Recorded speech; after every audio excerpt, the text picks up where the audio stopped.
Kimber Take is small but mighty, a valuable member of her law enforcement teams. But Kimber is also a caretaker, providing essential support services for her team members. I decided at 5 years old I wanted to be on the SWAT team. I watched TPD's SWAT team take out a house in front of ours one morning, and for whatever reason, my 5-year-old brain was like, I want to do that. That looks like, I got to watch them kick in doors, throw bangs, just the whole thing, and I'm like, I'm going to do that. And ever since then, that's all I've thought about doing. So I did it. Hands, show me your hands.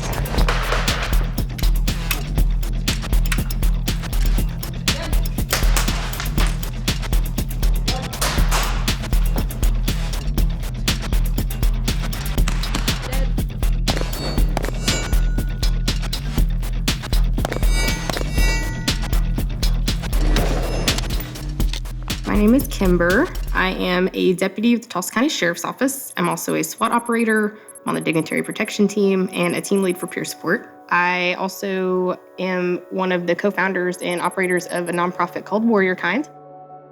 I've been there now for 12 years. But you still have people out in the world that think women shouldn't be there. It is what it is. Unfortunately, I don't listen well, so I do what I want.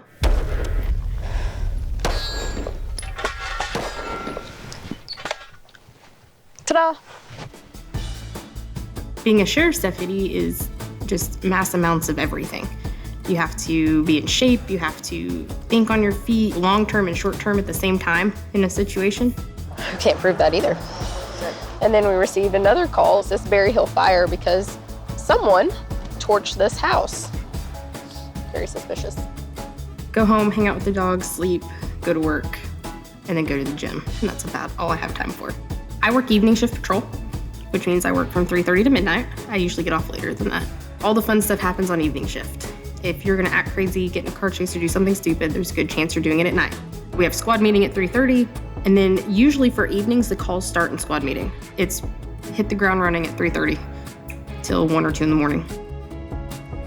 I live in the gym. It's my favorite place. It's where I de-stress. It's where I kind of get all my aggression out. Well, why do you go to the gym every day? Well, because you outweigh me by 120 pounds, and if I needed to get you out of somewhere, I should probably be ready to do that. No matter what happens, you're ready to save yourself or save your partner. We actually have a lot of Native employees at the Sheriff's Office, and I have noticed certain areas of the county that we work in, we still have protected property where we can't respond. And we still have a lot of Native communities. Out north, we have all the Cherokee Nation properties. Out south, we have mostly Creek Nation. But I have noticed that even especially with our elder people, they don't want to talk to someone that doesn't look like one of them. It happens. You'll have someone walk up and they're like, no, I don't want to talk to you. I can come into a scene and it's a different story. And it's a culture issue, which is great. I'm 100% for it. I'll be more than happy to step in and help. Also, I like to use my position and what I'm able to do at work to help with the murdered and missing Indigenous women movement, because it does happen here. It happens here a lot. It's one of those things where I'm in a position right now working patrol. I can talk to people. I can ped check people. If you look 12 years old and out of place, what are you doing out in the middle of the night? Who are you with? Who is this person? Are you supposed to be with this person? Those are things that I can do at work that maybe someone just wanting to help can't do. I get to do things and see things that people only dream about getting to do. Who else lets you put explosives in the back of your car and drive around all night and, chase bad guys and foot pursuits? No one else gets to do that kind of stuff. Surprise! I love it. It's the best job in the world. But a lot of times, those cool things we do end in something horrible, whether it's something that happens to one of us, something that happens to an innocent civilian not involved, or even the bad guy.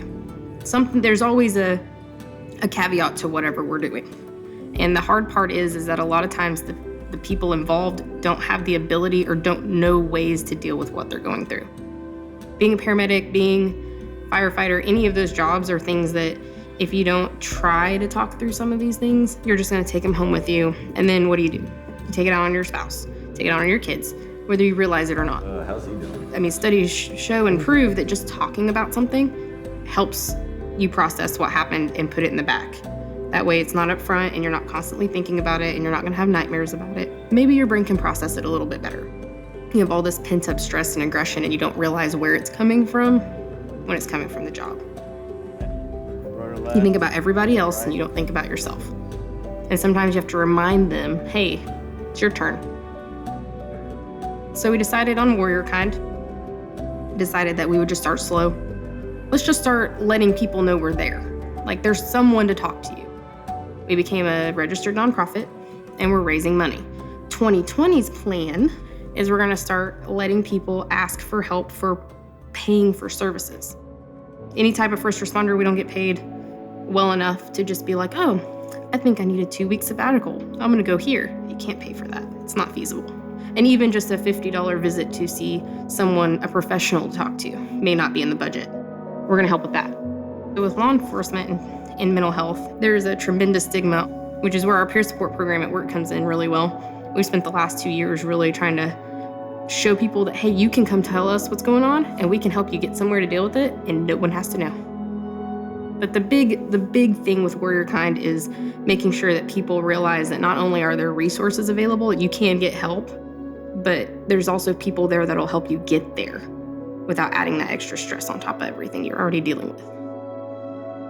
When you actually have someone come out and say, hey, you were at my house last week and you helped me, that's a big deal. Because there's a lot of stuff that we do that never makes the news, that no one ever hears about, that no one ever gets to see or ever gets to know.